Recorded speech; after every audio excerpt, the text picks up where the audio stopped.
Yes, Hare Krishna. Om Ajnanatimirandasya Jnananjana Shalakaya Chakshur Unmilitam Yena Tasmai Shri Gurave Namaha.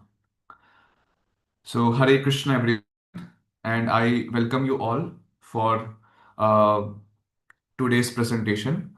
So, in today's lecture, today's video, I will be discussing the position of Lord Vishnu in Vedic literature.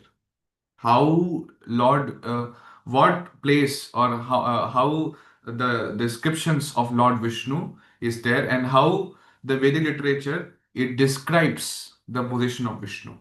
Okay, and I will explain this with a Dvaita Vedanta perspective, how Madhvacharya conceives this, the position of Lord Vishnu. Okay, so in my last video, I discussed uh, the this word dualism or and the Sanskrit word Dvaita.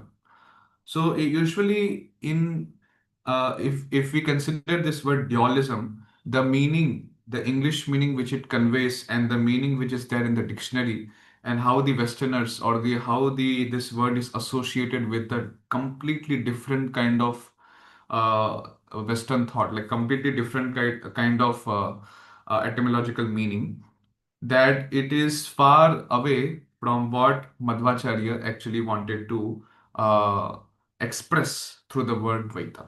So it is completely improper that we equate the word Dvaita with dualism, because even even the word Dvaita, it just conveys the meaning two entities or two principles.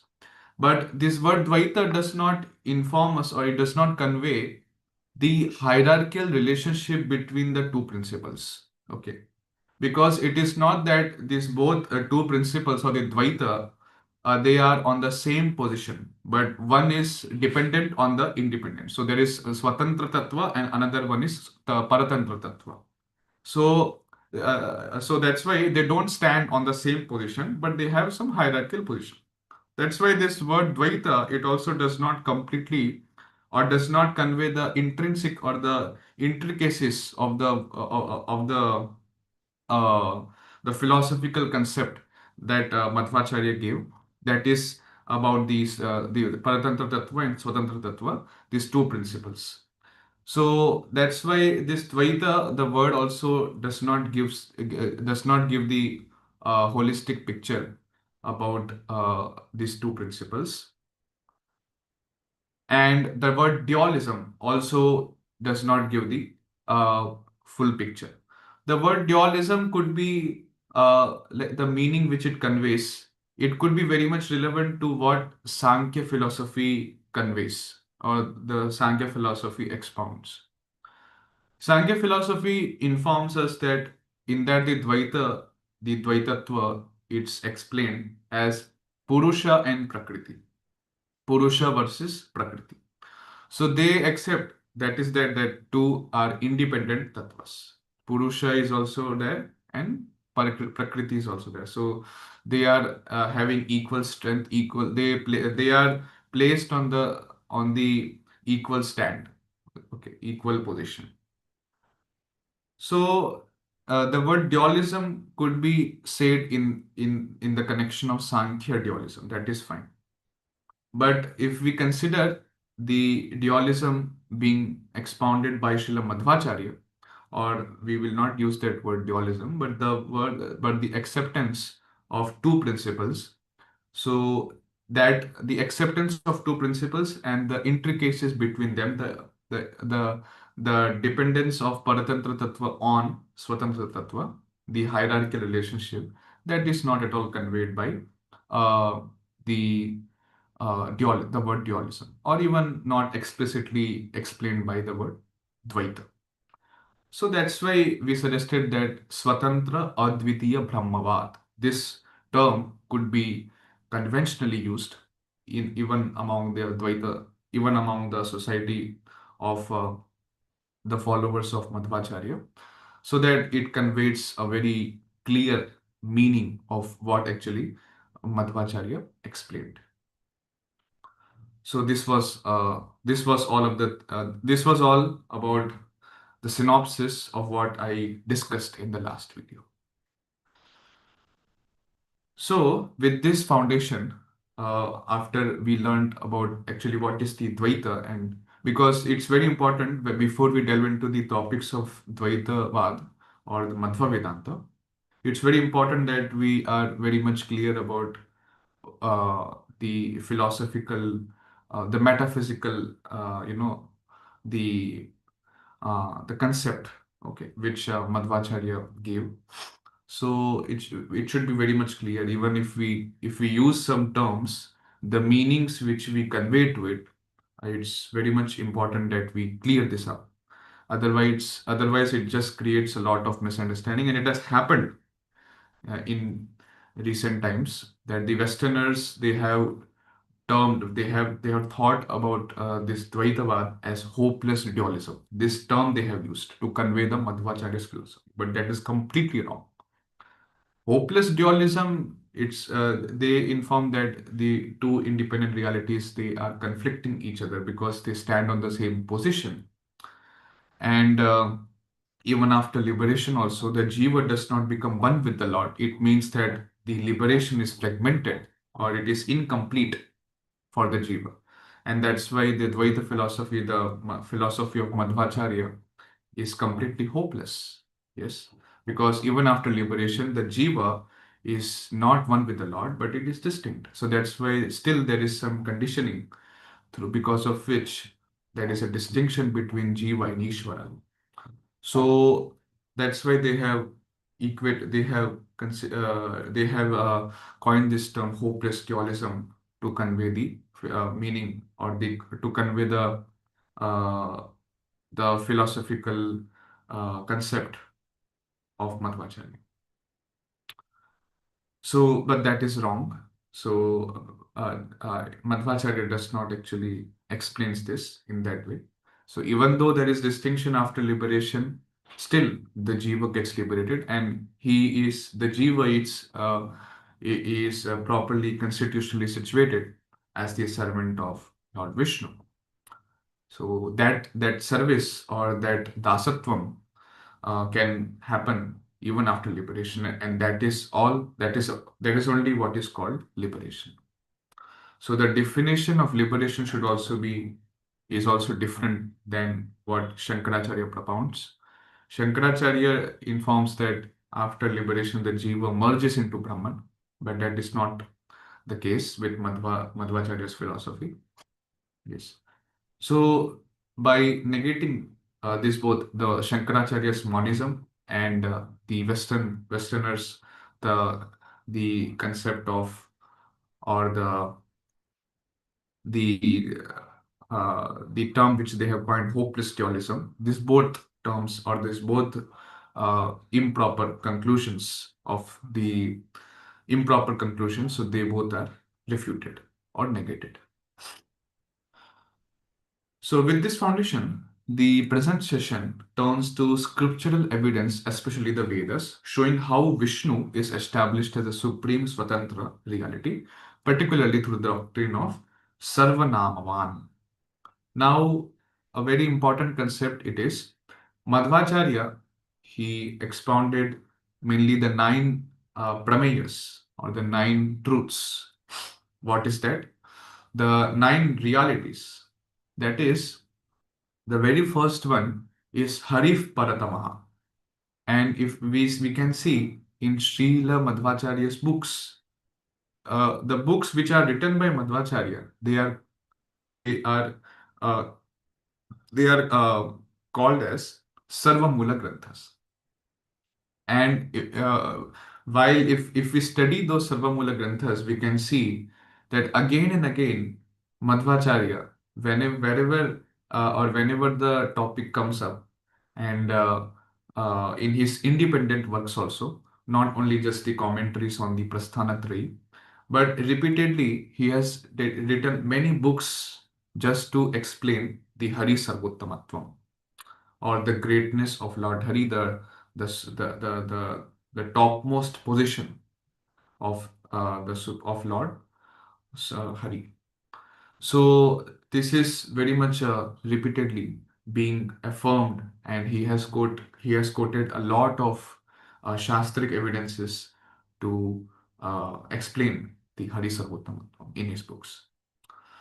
Now, while we see the descriptions of the descriptions of the supremacy of Lord Vishnu, or the description of the position of Lord Vishnu as conceived or as uh, told in Vedic literature corpus. So we have to. So in this video, I will try to analyze in how there is this misconception that even though the descriptions or the descriptions of the position of Lord Vishnu is conceived in the Vedic literature, and there is misconception that compared to the other demigods, the description of Lord Vishnu is very much less, and that's why there is this concept of polytheism, or it could be henotheism or cathenotheism. So this concept comes, and then we are not able to understand whom do we have to offer our oblations, or whom do we have to offer our obeisances. So that type of dilemma is there when we come across with many such descriptions. And in the Vedas, in Rig Veda, or in the other Vedas, in the Upanishadic texts, so there repeatedly, sometimes if there are some portions where the demigods are very much highly praised. So at some portion, at some place, uh, the the praise of demigods is, it's like considered, they are praising particular demigod as supreme in one portion.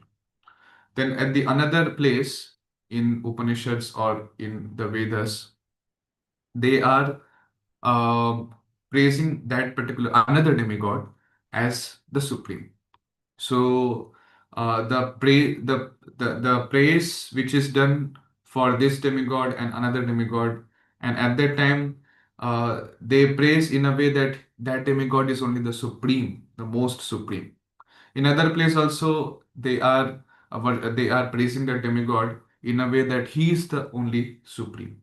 So then the dilemma comes that who is supreme? That the demigod who was praised in this portion is supreme, or the another demigod who was praised who was praised in that another portion, he is supreme. So that type of dilemma comes. So that's why, because of that, the the the people who study the Vedas, they are not able to come to the conclusion that who is supreme and who is not supreme. So to explain this, or to clarify this misconception, Madhvacharya has given a very beautiful insight, a beautiful explanation, and that's what we will directly delve into this topic. So now, Madhvacharya, in his books, in his Sarvamula Granthas, he has quoted from the entire spectrum of Vedic and post-Vedic literature to support his Vedantic interpretation. So, post-Vedic literature means what? It could be Puranas or Itihasas or Pancharatra Samhitas and other Smriti and Nyaya Prasthan, Brahma Sutras. So he has extensively quoted from many such sources: Vedic Samhitas, Brahmanas, Ananyakas, Upanishads, Ekayanas, Shrutis, Itihasas, Puranas, Pancharatra Samhitas, Bhagavad Gita, Brahma Sutras. In that way, in his Saramula Granthas, he has extensively quoted.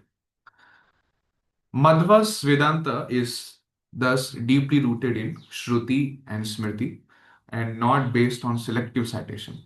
So it's not that he has just quoted only some portion of the Vedas and not considered or not properly. It's not that he has not the proper synthesis or proper samanvaya uh, with the other texts, or not quoted the other texts which are which are explaining something else. So he has done a proper Samanvaya, and he has quoted from all the Shruti and Smriti to explain this, the philosophical concepts which he expounded.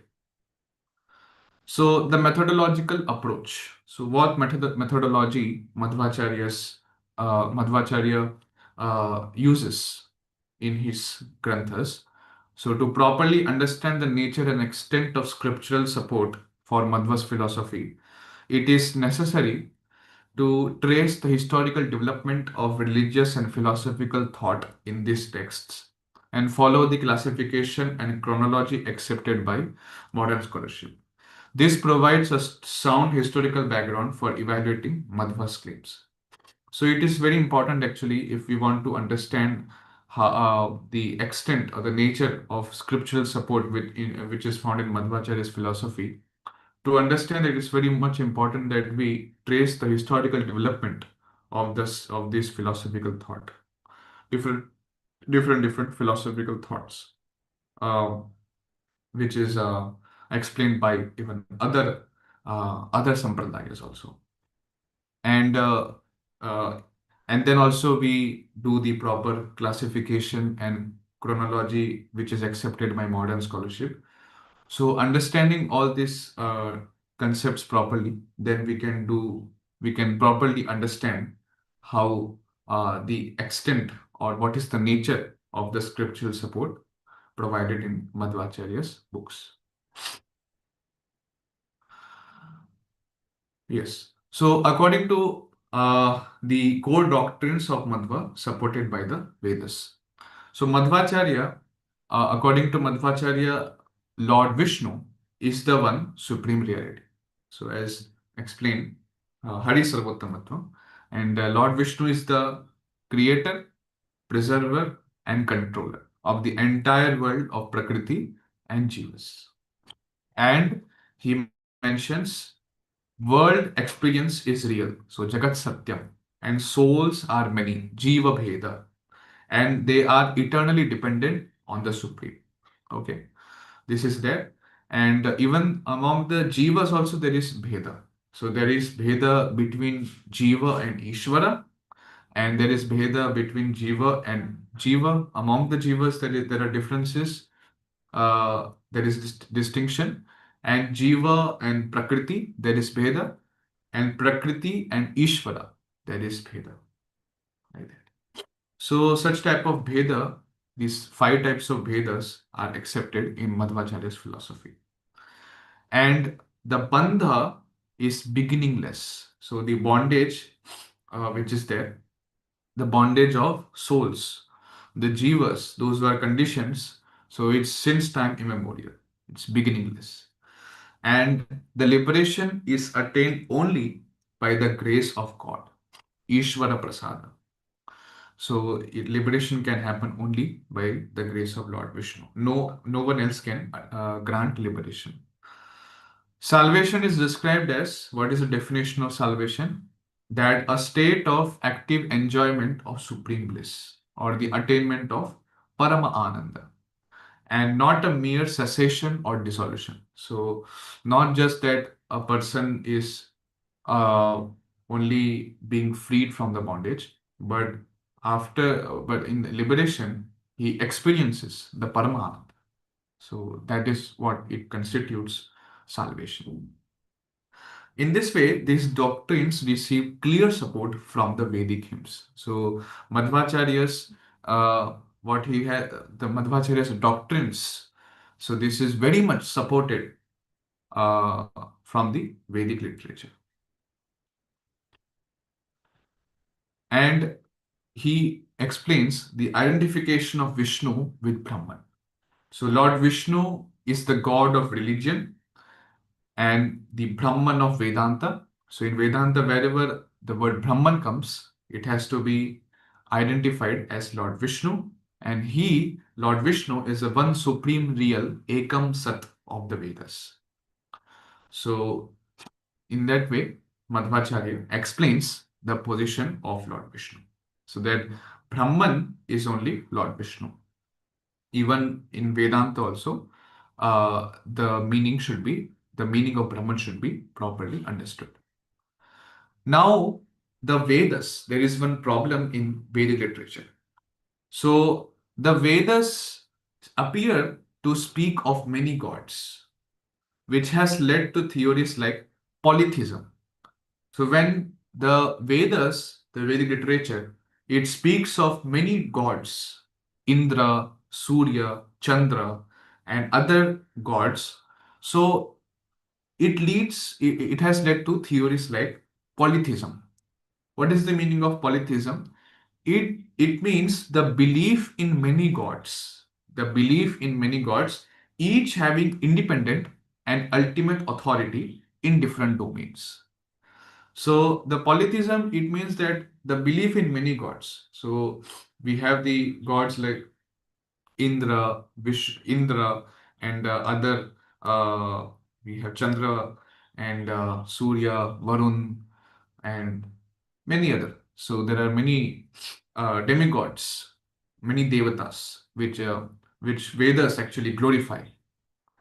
So, and in particular portion of the Vedas, that particular demigod is praised so much that it feels like, or it for the reader of the Veda, he understands in a way that that demigod is the only supreme, like that, and he has the ultimate authority in the like particular domain.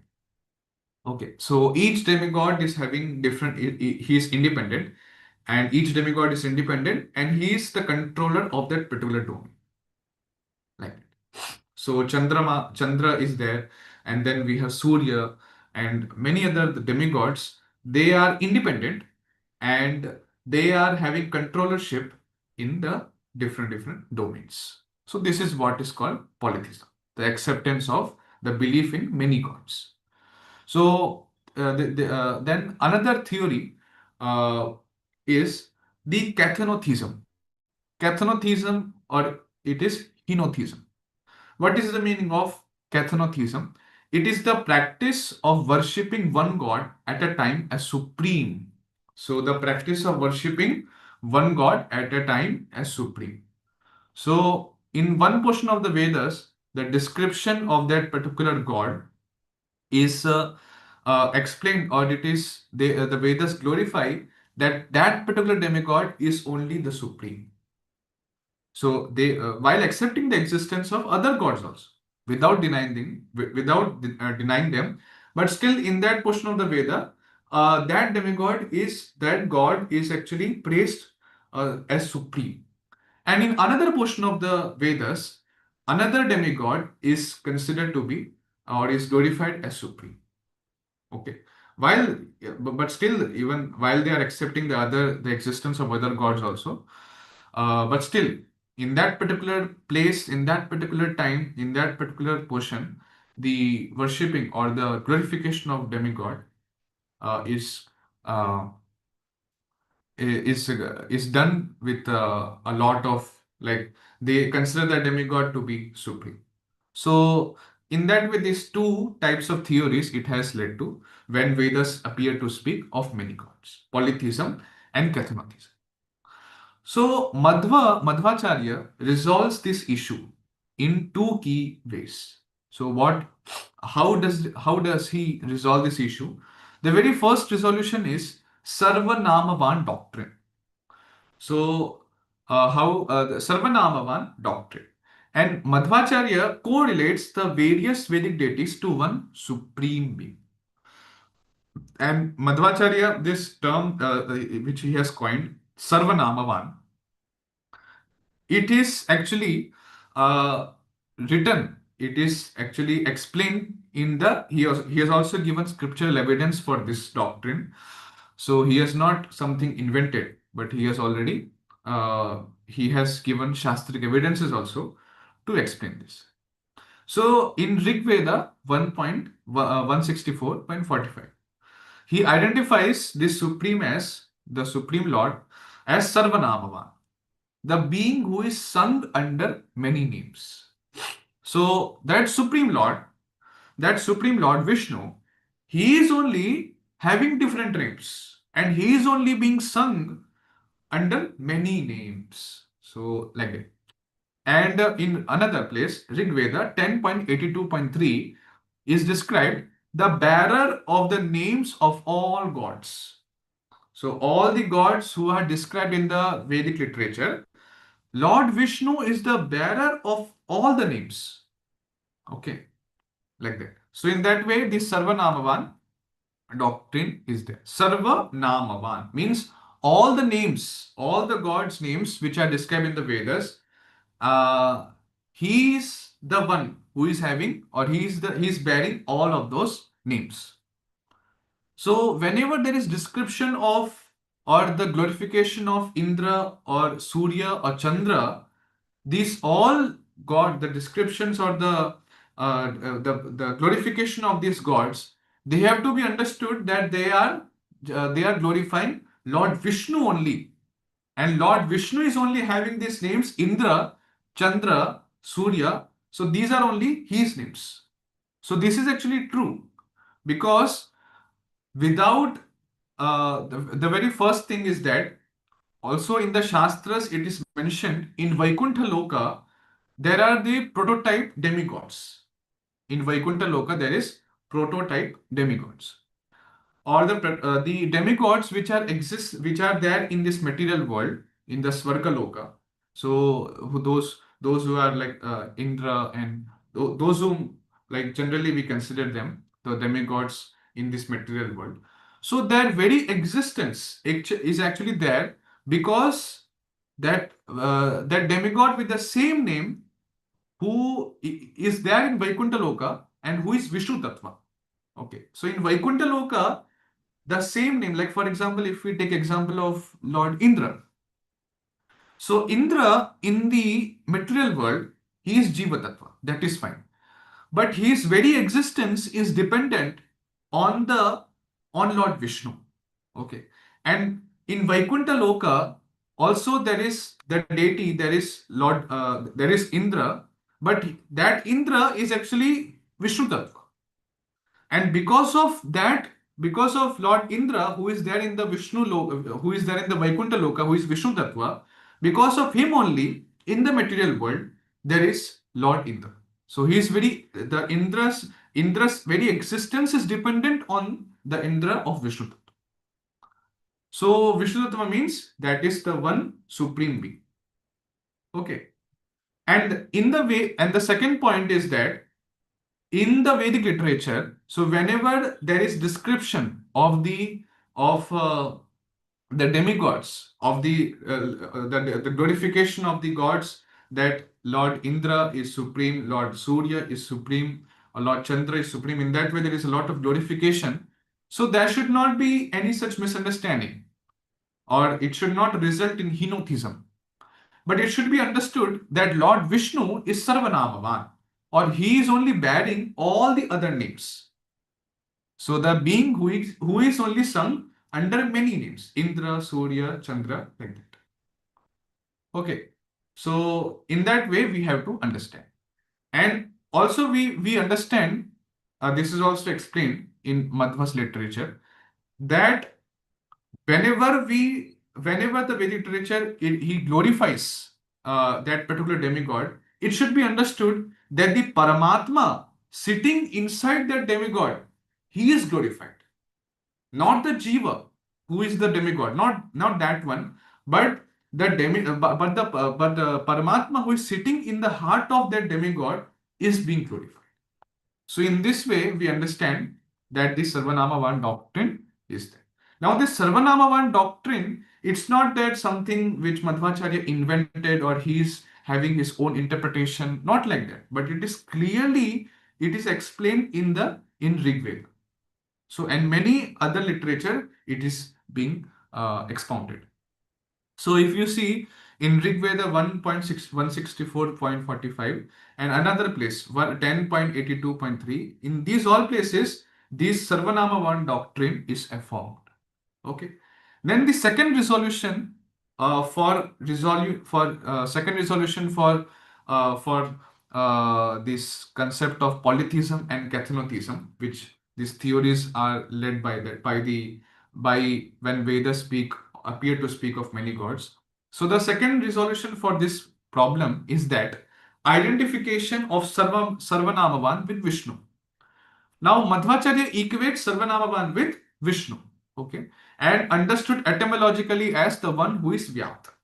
So the word Vishnu is it means Vyapta, the one who is Vyapta. Vyapta means all pervading. He is pervaded everywhere, like that. And Vishnu is aparichinna. He is aparichinna, unlimited by time, space, and kalyana gunas or auspicious attributes. Okay. So he is unlimited by that. He is having his own existence, okay, in person, but still he is aparichinna. He is unlimited, infinite by time, space, and kalyana gunas. So this identification is supported by Vedic hymns themselves, Rig Veda 10.82.6. Okay, so in that way, Sarvanamavan, the bearer of all names, so and he's sung by all other names, all the names in the Vedic literature. So that Sarvanamavan is Lord Vishnu, and Vishnu means the Vyapta, or he's all pervading. So this is a form, yeah. Lord Vishnu, because is all pervading. That's why all the names which are glorified. So all the names which are there and is glorified with that. So that is the name of Lord Vishnu. And also we have to understand whenever particular demigod is being worshipped or glorified very much as a supreme in particular portion, which has led to the theory called Hinothism. It has to be properly understood that the Paramatma who is sitting in the heart of the demigod is being glorified, not that demigod. Okay. So when we, in that way only, that the reader he gets liberated. Okay. By glorification of just a mere demigod, person cannot get liberated. He cannot get liberated. But when he glorifies Lord Vishnu, then only liberation can happen. So, by this interpretation, Madhvacharya avoids this difficulty of polytheism and Cathonatheism and establishes that Vishnu monotheism is the true faith of the Vedic poets. So, this word monotheism should not be another misunderstanding. It should not lead to another misunderstanding that only Lord Vishnu is there and there is no other god, there is no other demigod like that. No, demigods are there, but they are dependent on Lord Vishnu. Okay. So that and acceptance of demigods are there, but they are dependent on Lord Vishnu. Okay. So, but the supremacy of Vishnu is established. So the multiplicity of the gods in the Vedas is thus nominal and functional only, but not ultimate. Okay. So it's just a nominal and functional, and the prayojana of the glorification of the gods which are there in the Vedas should be understood in that manner, that the Vedas are trying to gradually make a person, so the person who reads the Vedas, so that person has to eventually get into the, or um he should be worshipping, or he should come to the conclusion that Lord Vishnu is only supreme, and by worshipping him only a person gets liberated.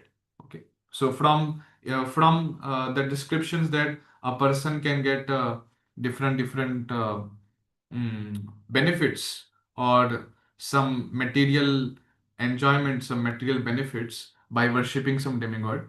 Eventually, a person, when he reads when he becomes greedy, that he has again more jigyasa, that okay, if I worship this demigod, then I will have this enjoyment.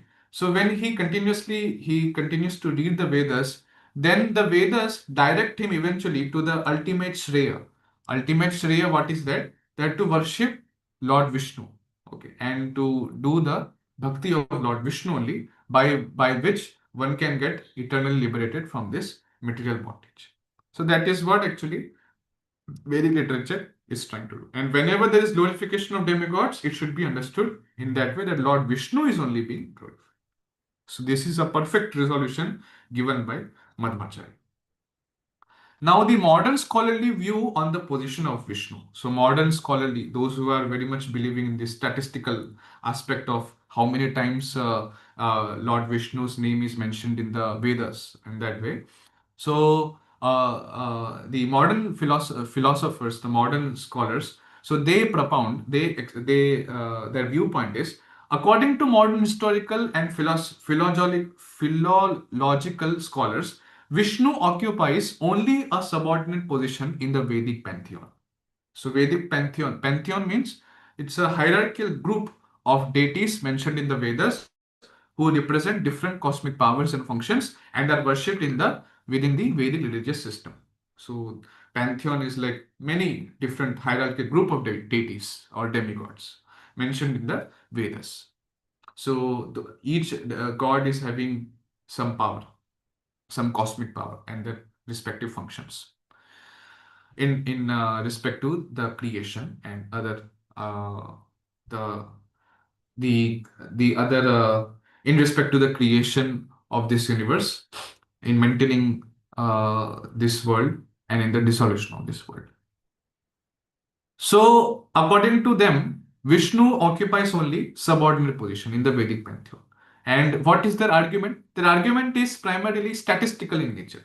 So they tell how many number of suktas addressed to Vishnu, so how many times Vishnu, the name is there, and the frequency of occurrence of his name in the Rig Veda, how many times it is there in Rig Veda, and compared to the deities like Indra, Varuna, Agni, Vishnu is said to be praised in fewer hymns and mentioned less frequently. So compared to Indra, Varuna, Agni, Vishnu is said to be praised in fewer hymns, okay, and mentioned less frequently. So that is there, and that is statistical evidence also being given. So Vishnu is celebrated not more than 5 complete suktas and parts of one additional hymn. So very much less descriptions of there, or very much less names of Vishnu in the suktas they quote. That is the statistical nature. That very much less statistics is there of the name Vishnu found in the Vedic literature, and his name occurs only about 100 times in the Rig Veda. This is like told by MacDonald in his book Vedic Mythology. And in many brief passages, like Vishnu appears as one among many deities. So he just considered to be one among many other demigods without any explicit distinction or supremacy. Okay. So many brief passages like that, it is there. And the Rig Veda contains numerous hymns where Indra, Varuna, and other gods are assigned, and the same transcendental attributes and functions that are elsewhere associated with Vishnu. So the transcendental attributes and functions, so they are also given to Lord Indra, Varuna, and other gods. So these are assigned, okay, which are also elsewhere given to Lord Vishnu.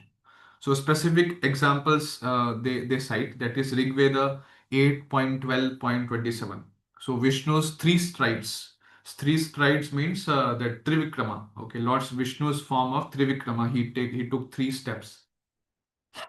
So are said to derive their power from Indra. So how Lord Vishnu, he covered everything in 3 steps.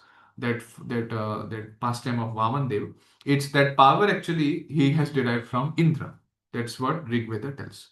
Then another place Rig Veda he is described at 9.96.5. In that portion, in that mantra, it is described. Vishnu is described as being generated by Somdev. So Somdev only, because of him, Lord Vishnu is being generated like that. And in his earliest Vedic context, so in Vedic context also in Vedic literature, it is told Vishnu appears to be no more than a sun god. Rig Veda 1.22.70. Okay, and there are Nirukta Shastra also where such descriptions are being given.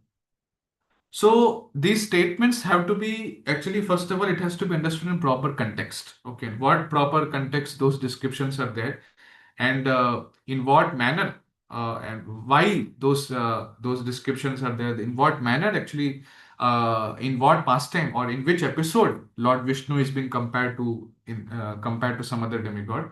So we have to do proper samanvay. Then only we have to come to the proper conclusion. Okay. So, based on such statistical and descriptive evidence, modern scholarship concludes that the position of Lord Vishnu in the early Veda is not particularly prominent. However, scholars also concede an important qualification Vishnu's personality and symbolic significance are greater than what mere statistics suggest. So even though even in the statistical viewpoint, we might find that that in Vedic literature the position of Vishnu, so the name of Vishnu is very much less quoted, but the personality of Lord Vishnu and his feats, Lord Vishnu's great feats, the activities which are given or which are told in connection with Lord Vishnu, so that is very symbolically or that is very much significance than the other demigods. So that is also very much found by the modern scholars. So we are just considering understanding the modern scholarship viewpoint, that much only. Special characteristics of Vishnu in the Vedas. So despite statistical marginality, Vishnu is described as, in other portions, that the god of the three strides or Trivikrama, and dwelling in a realm of light so high that even birds cannot fly there. So in Rig Veda 1.155.5 mantra, there it is mentioned that Lord Vishnu resides in a realm of light so high that even the birds cannot fly there. So high. In that way, the descriptions are there. Even in the Upanishad, Kathopanishad 1.3.1, it is mentioned, to reach the highest step of Vishnu is described as a supreme aspiration of man. So that is the supreme goal of a man to attain the Vaikuntha Loka, the highest step or the attainment of Godhead. Okay. So in that way, there is also, even there is marginality in statistical viewpoint, but still the greatness or the descriptions of greatness in with regards to Lord Vishnu compared to the other demigods is significant. It's very much significant. Okay. So this is also found by the modern scholars. And in Vishnu is entrusted with delivering beings from distress. So in Rig Veda 5.149.13, it is mentioned. In Yajurveda, he identifies Yajna with Vishnu. So Yajna is with Vishnu. It's the another name of Vishnu. So that is also described in Bhagavad Gita. In the Aitareya Brahmana Upanishad, it is described. So sorry, Aitareya Brahmana, the Brahmana section of the Vedas, in Aitareya, that section, Brahman section of the Vedas, it is described Vishnu is the helper of the gods against the Asuras. Okay. And he assumes the form of a dwarf, Vamana, to recover the earth from the Asuras. So Shatapatha Brahman, in that it is mentioned. Okay. So many such evidences where the supremacy of Lord Vishnu is described and the significance is described. And the opening line of the Aitareya Brahman of the Rig Veda, it is described Agni Vai Devanam Avamo Vishnuhu Paramas. Agni is the lowest among the gods and Vishnu is the highest. So such type of descriptions are also being found. And this description clearly testifies that by the close of the Rig Vedic period, Vishnu had come to be accepted as the head of the Vedic pantheon. So whatever the modern scholarship in the statistical viewpoint, how they are counting how many names are there, but still, if you come to the conclusion of the Rig Veda, Vishnu is accepted as the head of the Vedic pantheon, and many such descriptions as it is found. Like for example, Agni Vaidevanam Avamo Vishnu Paramas. So this marks a decisive theological development in Vedic thought. Okay. And Vishnu in monotheistic circles of the Rig Veda. So in Rig Veda 1.164.36, Vishnu is mentioned in a monotheistic context.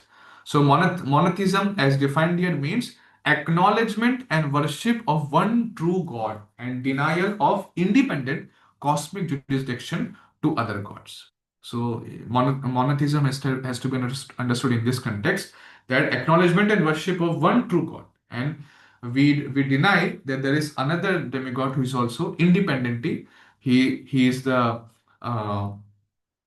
in charge. He is in charge independently of some cosmic function. Okay. So the text stresses an important cultural philosophical point. The Indian mind did not reach monotheism by rejecting or denying national or traditional gods. Instead, Indian thinkers they tell that subordinated the gods to one highest controlling spirit.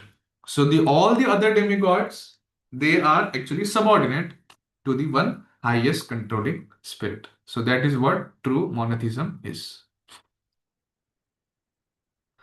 And the nature of the Supreme Spirit, so that is what this one Supreme Being, the Lord Vishnu, is described as immanent everywhere, all enveloping, and the regulator of all the other powers and gods. And this process satisfied the craving for one God while maintaining the continuity with the Vedic past.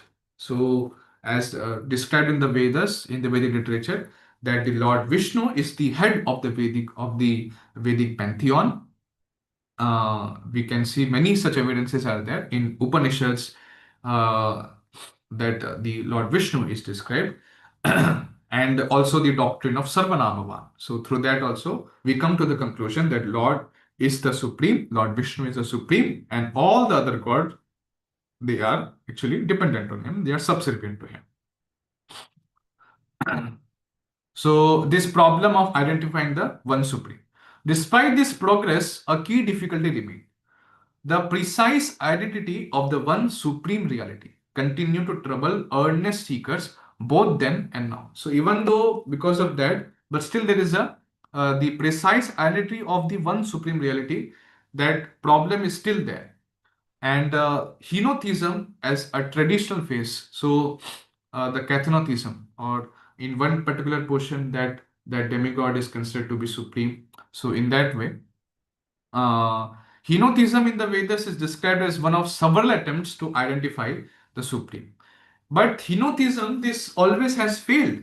Why? Because it was shifting and uncertain. Yes, because in some portion of the Vedas, one demigod is considered to be supreme. Another portion of the Vedas, some other demigod is considered to be supreme. Then the question comes, to whom we have to offer oblations? To whom do we have to offer our ultimate respect? Okay, so that's why this concept is this was again the believers of henotheism. So it failed because it was shifting and uncertain. The supreme changed depending on context. Yeah, henotheism is characterized as either polytheism grown cold or an opportunistic monotheism.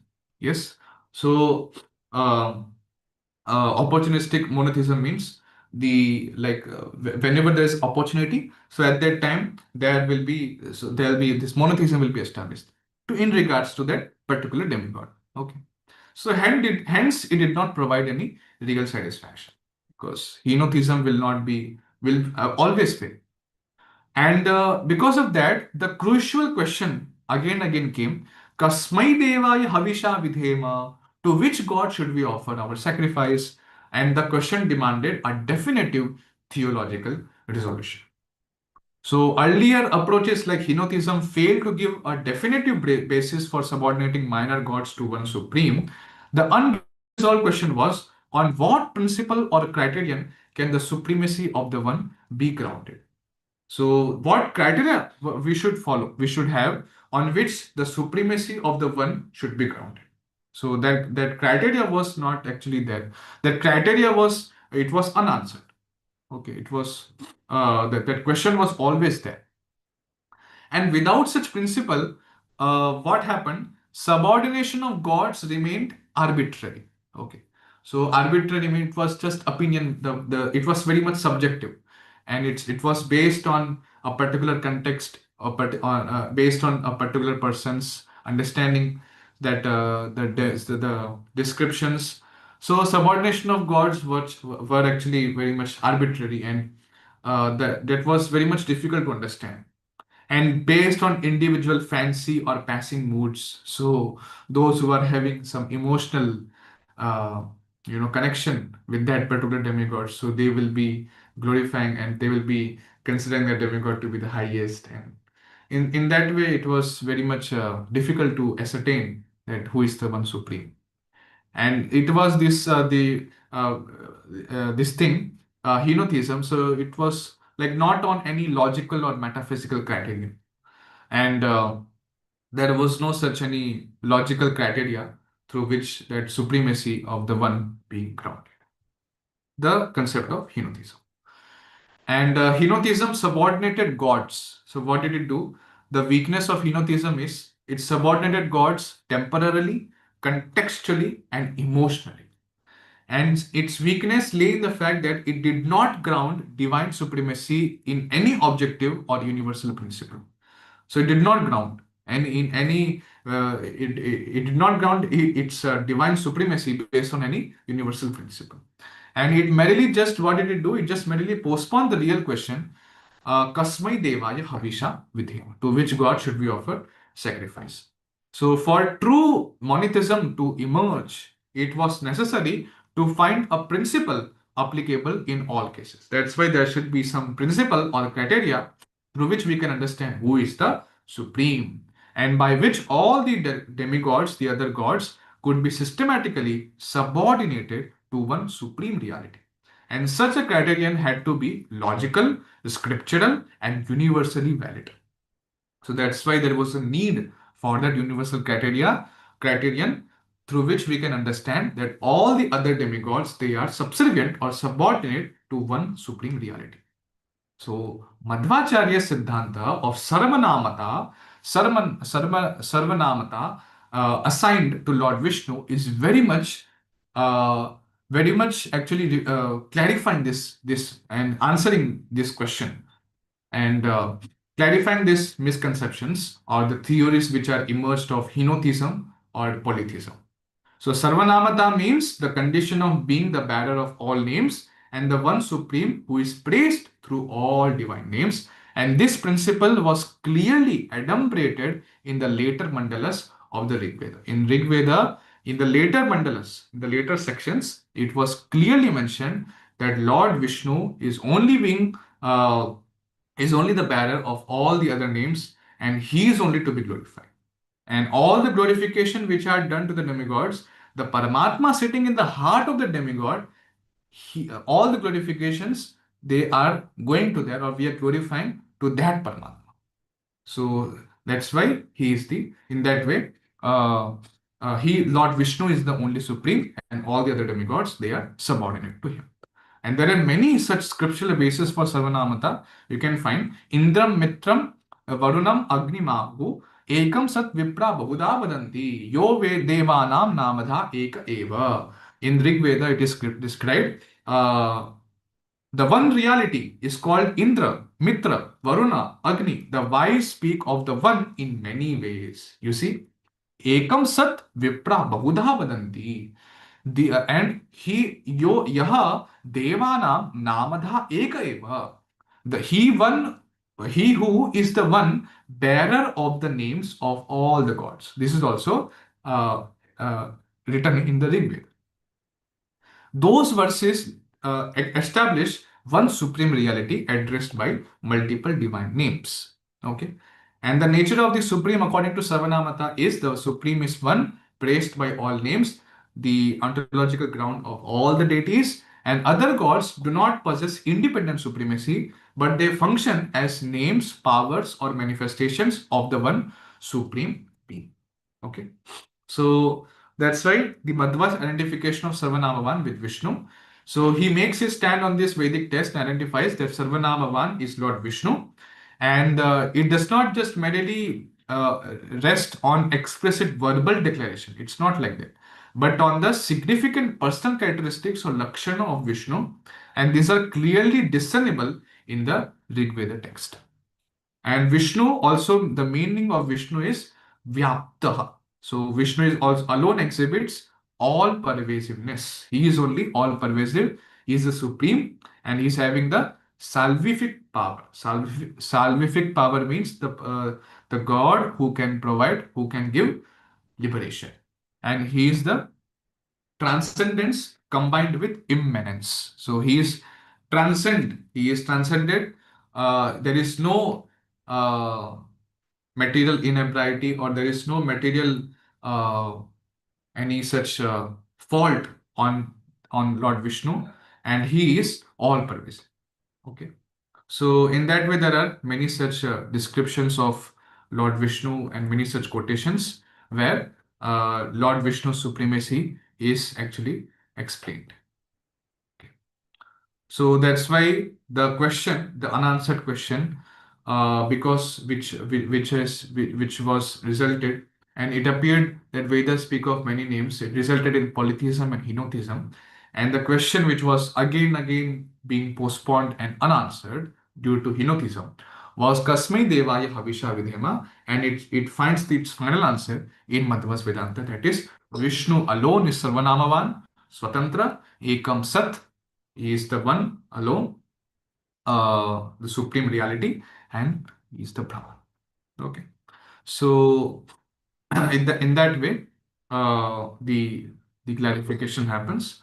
So Madhvacharya identifies Sarvanamavan with Vishnu, and however, uh, B.N.K. Sharma carefully notes there is no explicit unambiguous equation in the Rig Veda stating that Vishnu is Sarvanamavan.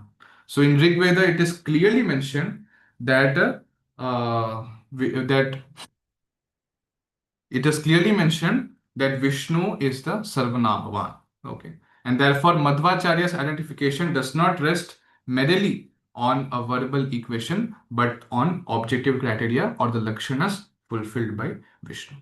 Okay. So in that way, the many of such verses in Rig Veda, and it is being finally being concluded that Lord Vishnu is only the supreme reality, and he is only the bearer of all the other names, and he is only being glorified everywhere. Hari Sarvatra Giyate. So thus the Dvaita Vedanta is scripturally grounded and philosophically rigorous and theologically coherent. Okay. So with this, I would like to conclude here. Uh, uh, I would like to conclude here. So in this session, I just explained about the position of Lord Vishnu uh, in the Vedic literature and Advaita Vedanta perspective, and how Madhvacharya resolves this issue of these two theories which has emerged, henotheism and polytheism.